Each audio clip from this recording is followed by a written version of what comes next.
الحمدللہ رب العالمین والصلاة والسلام علی سید الانبیاء والمرسلین اما بعد فاعوذ باللہ من الشیطان الرجیم بسم اللہ الرحمن الرحیم۔ الحمدللہ الہادی پروگرام میں نبی کریم صلی اللہ علیہ وسلم کی اطاعت پر کلام چل رہا ہے، اتباع پر بھی ہے، لیکن وہ انشاءاللہ میں سیکنڈ جب میں سیشن ہمارا شروع ہوگا سمجھ لیں اتباع کے بارے میں، تو سرکار کے وہ اعمال و افعال ذکر کریں گے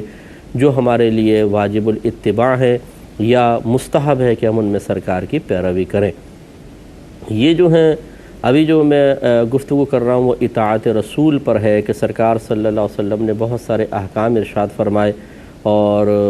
بعض اوقات ایسا بھی آپ نے محسوس کیا ہوگا کچھ باتیں ریپیٹ ہو جاتی ہیں، لیکن وہ میں اسی لیے بار بار ان کو وقتاً فوقتاً دہرا بھی دیتا ہوں، یا آپ کو تکرار محسوس ہوتی ہے کہ دیکھنے والے ہمیں نئے نئے جوائن کرتے رہتے ہیں۔ بہت سے ایسے ہوتے ہیں کہ پرانی باتیں ذہن سے نکل چکی ہوتی ہیں، اور یہ اسلوب کوئی نیا نہیں بلکہ قرآن کا اسلوب آپ دیکھیں ایسا ہی ہے۔ یہ قرآن ایک سپارے میں ایک بات کہے گا، پھر تیسرے سپارے میں پھر اس بات کا تکرار، پھر 7ویں سپارے میں کر دیا۔ بعض اوقات تو ایک ایک واقعہ قرآن پاک میں 4 5 6 جگہ بیان کر دیا گیا ہے۔ وجہ یہی ہے کہ اگر کسی نے درمیان سے شروع کیا تب بھی وہ واقعہ اس کو مل جائے، شروع سے پڑھتا آ رہا ہے تب بھی اس کو واقعات مل جائیں گے، اور اسی طریقے سے اس واقعے کی اہمیت کی طرف بھی اشارہ ہوتا ہے کہ اتنا اہم ہے کہ یہ بار بار نگاہوں سے گزرنا چاہیے، کیونکہ ہو سکتا ہے کہ ذہن سے نکل گیا ہو، پہلے اگر پڑھا بھی ہے دوبارہ مستحضر ہو جائے، تو اس لیے چند چیزیں دوبارہ ریپیٹ کر دی جاتی ہیں۔ ہمارے وہ بھائی بہن جو ریگولر ہمیں دیکھ رہے ہیں، ہرگز یہ سوچ کر کہ یہ تو بات ہم پہلے بھی سن چکے ہیں، اس بات کو نظر انداز نہ کریں۔ انشاءاللہ کچھ نہ کچھ پھر بھی آپ کو سیکھنے کو ملے گا، کوئی نئی بات بھی اس میں ہوتی ہے، نیا پہلو ہوتا ہے۔ اور میں اکثر سمجھاتا ہوں کہ اللہ تبارک و تعالیٰ کی طرف سے 15 20 منٹ 18 منٹ جتنا دیر آپ بیٹھتے ہیں، بے شمار رحمتوں برکتوں کو نزول ہوتا ہے، اور اس کا اثر آپ گھر میں محسوس کریں گے۔ گھر میں برکت پیدا ہوگی، شیطان کا اثر کم ہوگا، فتنے دور ہوں گے، برائیاں دور ہوں گی۔ اور میں آپ کو ایک صحیح بات عرض کرتا ہوں، یہ اس لیے نہیں کہ میں اپنے پروگرام کے بارے میں کہہ رہا ہوں، اچھے اصلاحی پروگرام ہر ایک میں تقریباً یہ برکت ہوتی ہے کہ جب آپ ان کو غور سے سنتے ہیں، سمجھتے ہیں، اور ان کی برکات سمیٹنے کی کوشش کرتے ہیں، تو اللہ تبارک و تعالیٰ آپ کے گھر کو اپنی حفاظت میں لے لیتا ہے۔ بہت سارے لوگ جو آپ پہ جادو ٹونے اور مختلف قسم کے آپ پہ وار کرنا چاہتے ہیں، اللہ تعالیٰ اس سے بھی آپ کو پروٹیکشن فراہم کرے گا۔ اس نقطے کو سمجھنے کی ضرورت ہے اگر سمجھ میں آ جائے تو آپ کی خدمت میں زبان کے بارے میں جو کچھ نبی کریم صلی اللہ علیہ وسلم نے ارشاد فرمایا تھا وہ میں آپ کو بتا رہا تھا۔ اسی میں سے ایک اور روایت حضرت ابو ہریرہ رضی اللہ تعالی عنہ ہی اس کے راوی ہیں۔ نبی کریم صلی اللہ علیہ وسلم نے فرمایا کہ بندہ اللہ تعالیٰ کی رضا مندی کی بات کرتا ہے اور اس کی طرف اس کی توجہ بھی نہیں ہوتی، لیکن اللہ تبارک و تعالیٰ اس کی وجہ سے اس کے کئی درجے بلند فرما دیتا ہے۔ اور بندہ اللہ تعالیٰ کی ناراضگی والی بات کر دیتا ہے جس کی طرف اس کا دھیان بھی نہیں ہوتا، لیکن اس کی وجہ سے جہنم میں جا گرتا ہے۔ یہ بھی بخاری کی روایت ہے۔ کہنے کا مطلب یہ ہے کہ اسی لیے دیکھیں کہا نا، سرکار پہلی حدیث تھی کہ سرکار نے فرمایا کہ جو اللہ تعالیٰ اور اخروی دن پر ایمان رکھتا ہے اسے چاہیے کہ اچھی بات کہے یا خاموش رہے۔ تو جب آپ اچھی بات کہتے ہیں، اس سے آپ روٹین کے مطابق اچھی بات کہہ رہے ہیں، جیسے مثال کے طور بچوں کو سمجھا رہے ہیں اچھی بات،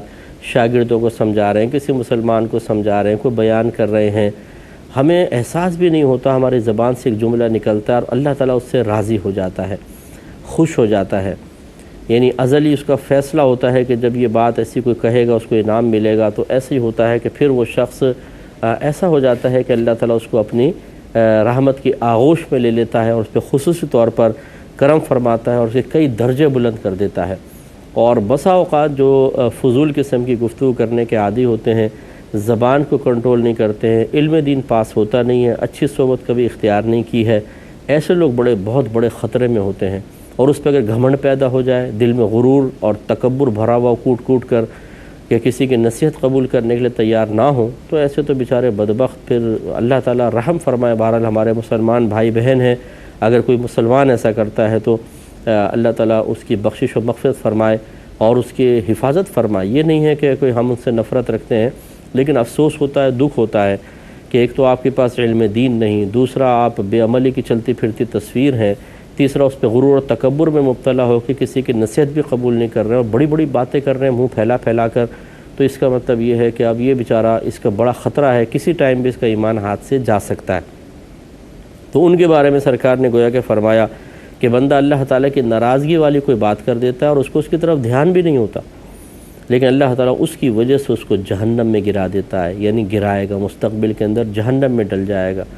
تو یہ مرنے کے بعد پتہ چلے گا انسان کو کہ اوہو بھئی میری گرفت ہو گئی، کس وجہ سے؟ وہ فلاں وقت میں ایک جملہ آپ نے کہا تھا نا، اس وجہ سے، اور آپ نے اس پہ توبہ نہیں کی تھی، اس کی طرف توجہ نہیں کی تھی۔ اس کا مطلب یہ ہے کہ ایک تو میں خصوصی طور پہ گزارش کروں گا کہ دین کو موضوع بحث نہ بنائیں۔ جتنے بھی عام لوگ ہیں، عوامی لوگ ہیں، یا سطحی قسم کی معلومات رکھنے والے ہیں، خدا را اپنی توجہ کا مرکز دین کو نہ بنائیں، یعنی بحث کے اعتبار سے۔ آپ دین کی باتیں سیکھیں، ان پر عمل پیرا ہوں، آسان طریقے سے کسی کو بتائیں، مان رہا ہو ٹھیک، بحث میں نہ جائیں۔ جب آپ بحث میں جاتے ہیں تو گہرائی میں اترنے کی کوشش کرتے ہیں، اور یہ دین ایک ایسی چیز ہے کہ اگر کسی کو غوطہ لگانا نہ آتا ہو تو میں نے ابھرتے ہوئے بہت کم لوگوں کو دیکھا ہے، وہ ڈوب جاتے ہیں اور بس پھر باہر نہیں نکل پاتے، یعنی ختم ہو جاتے ہیں، ایمان ضائع ہو جاتے ہیں۔ اس طرح کی غلط باتیں زبان سے نکل جاتی ہیں جو نہیں نکلنی چاہیے، کیونکہ ہم اس فیلڈ کے لوگ ہیں، ہم بڑی گہرائی کے ساتھ علم کو پڑھتے ہیں۔ ہم نے اصول پڑھا ہوتا ہے، اصول فقہ پڑھا ہے، اصول حدیث پڑھا ہے، اصول تفسیر پڑھا ہوا ہے، منطق، فلسفہ ہم لوگ پڑھتے ہیں، اور دیگر بہت سارے فصاحت ہے، بلاغت ہے، دیگر علوم پڑھے ہوتے ہیں۔ تو ہمیں، اور پھر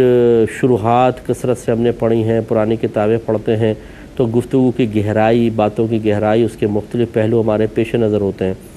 اس کے باوجود احتیاط ہوتی ہے کہ نہیں یار کوئی ایسی بات زبان سے نہ نکل جائے جو قابل گرفت ہو۔ اور ایک آدمی جس نے کچھ بھی ان میں سے نہیں پڑھا، وہ سطحی قسم کا کہتے ہیں جی ہم ریسرچ کر رہے ہیں انٹرنیٹ پر۔ ارے بابا بھائی توبہ کرو، آپ اگر آپ نے میڈیکل کی کوئی بھی کتاب نہ پڑھی اور آپ بیٹھ جائیں کہ جی میں ریسرچ کر رہا ہوں، کہ نئی دوائی کی ایجاد کر رہا ہوں اور انٹرنیٹ پہ ریسرچ کر رہا ہوں، کوئی مطلب آپ کی اس بات کو قبول کر سکتا ہے؟ ہنسیں گے لوگ آپ پر۔ اس کی ہر چیز کی گہرائی ہوتی ہے، پہلے ایک بیس ہوتی ہے، اس کو وہ بیس آپ کو حاصل ہونی چاہیے، بنیاد آپ کے پاس ہونی چاہیے، پھر اس کے بعد اور مزید علوم ہوتے ہیں، پھر کہیں جا کے آپ اس درجے پہ پہنچتے ہیں کہ آپ کچھ غور و تفکر کر کے نتائج نکال سکیں۔ اور انسان نے کچھ بھی نہ سیکھا ہو، وہ ابتدائی حاصل کرنے کے لیے انٹرنیٹ پر بیٹھا ہو، کیسے کرے گا بیچارہ؟ وہ صحیح ابتدا حاصل کر سکا ہے، نہیں کر سکا، پھر مزید گہرائی کے اندر جو اتر رہا ہے وہ صحیح سمت میں جا رہا ہے کہ نہیں جا رہا، بغیر استاد کی کوئی کچھ بھی نہیں کر سکتا، لیکن وہ کر رہے ہوتے ہیں۔ یہ غلط ہے، اس سے انسان تباہ ہو جاتا ہے۔ تو میں آپ سے گزارش کروں گا بحث نہ کریں۔ اپنے نوجوان بھائی بہنوں سے کہوں گا کہ آپ ہرگز اسکول میں، کالج میں، یونیورسٹی میں اگر کوئی آپ سے بحث کرنے لگے، آپ کہیں بھئی ہمیں اتنی معلومات نہیں، اب علماء سے معلوم کریں۔ ہمیں ایک اچھی بات معلوم تھی، آپ کو بتائی، وہ مانتے ہیں ٹھیک، نہیں مانتے منوانا ہمارا کام نہیں ہے، چھوڑ دیں اس کو۔ خرابی پیدا ہوتی ہے جب آپ بحث میں آتے ہیں، ضد باندھ لیتے ہیں کہ نہیں میں تو منوا کے چھوڑوں گا، کیسے نہیں مان رہا یہ، اور سامنے والا کہتا ہے میں مانوں گا نہیں، میری بات مانو۔ اس میں ٹکراؤ پیدا ہوتا ہے، پھر اس میں تلخی بڑھتی ہے، اور پھر اس میں کفریات زبان سے نکلنے شروع ہوتے ہیں۔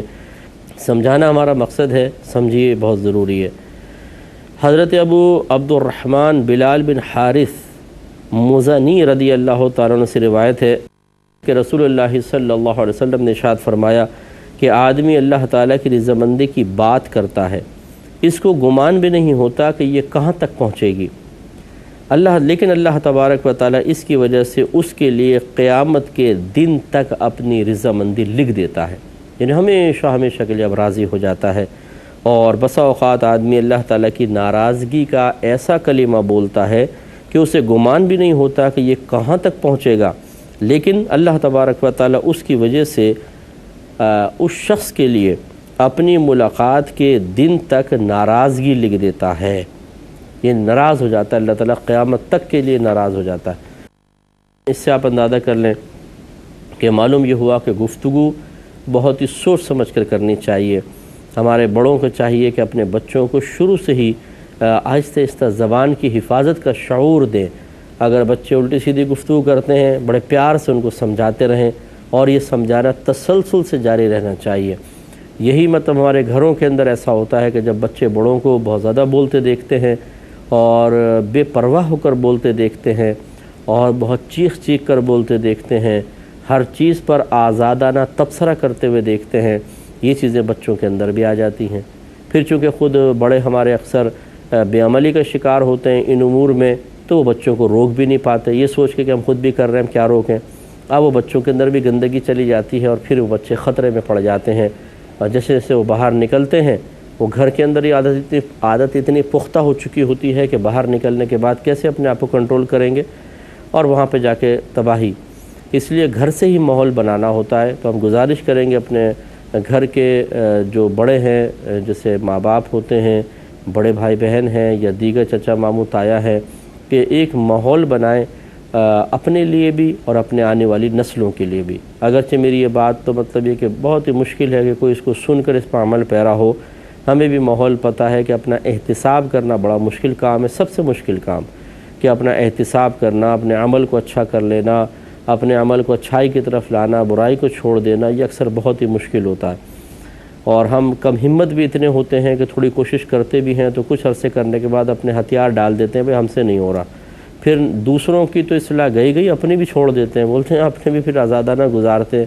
یہ نہیں ہونا چاہیے، تسلسل سے محنت کریں، اپنے بچوں پہ آنے والی نسلوں کو تباہی سے بچانے کے لیے ہمیں کچھ نہ کچھ کرنا چاہیے۔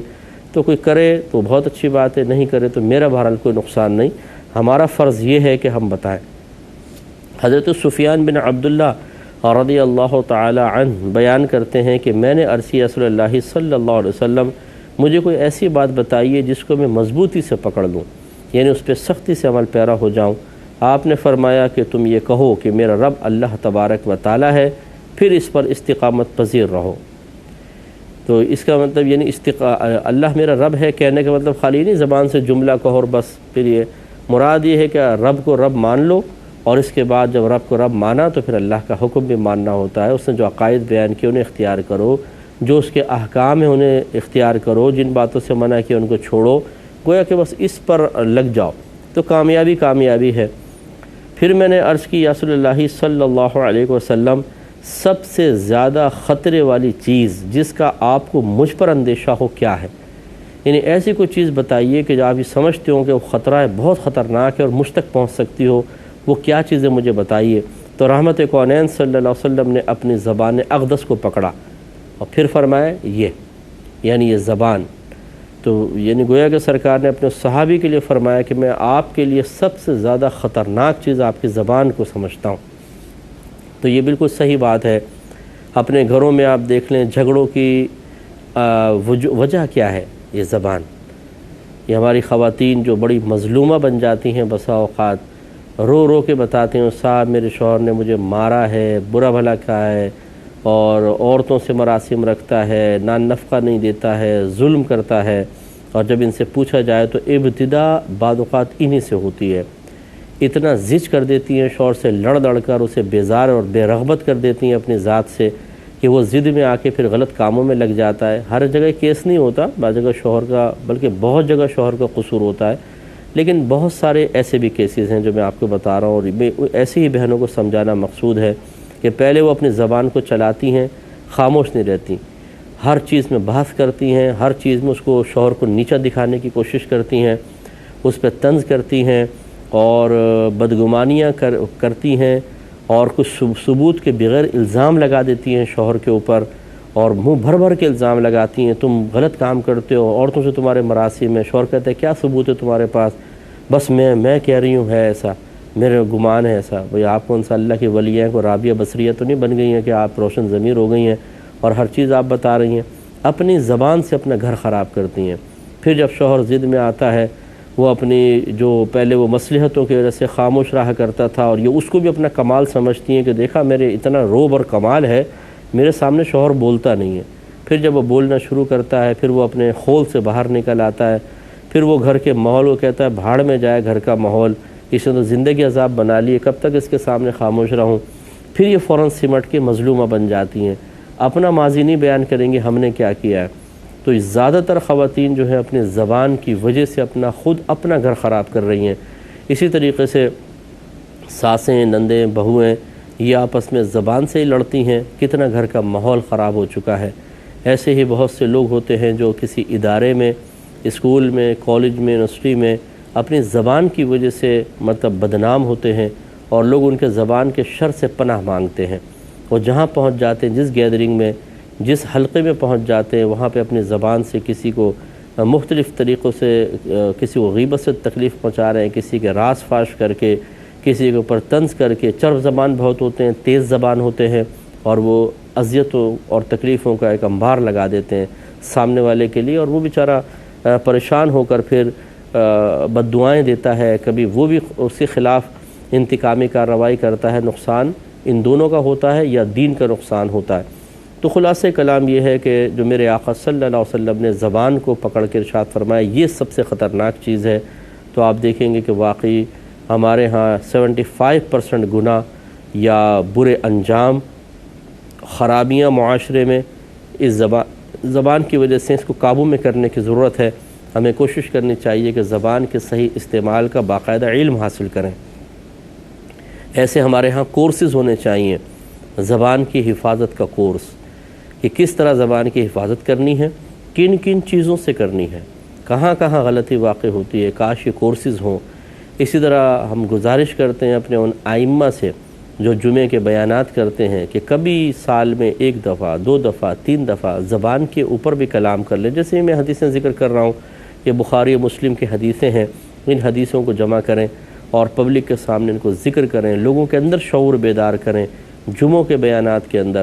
لوگ اسی لیے سننا چھوڑ چکے ہیں کہ ہم عمل والی کوئی بات بتاتے نہیں ہیں، صرف گفتگو بڑی بڑی باتیں کر رہے ہوتے ہیں۔ اب لوگوں کو کچھ پتہ نہیں ہوتا کہ ان بڑی باتوں سے ہم کیا نتیجہ اخذ کریں، یہ کس طرح ان کو قابل عمل بنائیں۔ تو گویا کہ بس وقت گزاری ہے، بڑے بڑے بیان ہیں، ادھر ادھر کی باتیں ہیں، اس کے بعد جاؤ آپ اپنے گھر، جاؤ ہم اپنے گھر، حجرے میں جاتے ہیں۔ اس وجہ سے لوگوں نے بیانات سننا چھوڑ دیے ہیں۔ عوامی بیانات ہونے چاہیے، لوگوں کے اصلاح والے بیانات ہونے چاہیے، تو اس معاشرے میں ایک اچھی تبدیلی نظر آ سکتی ہے۔ اللہ تبارک و تعالی عمل کی توفیق عطا فرمائے، آمین۔ وآخر دعوانا ان الحمد للہ رب العالمین۔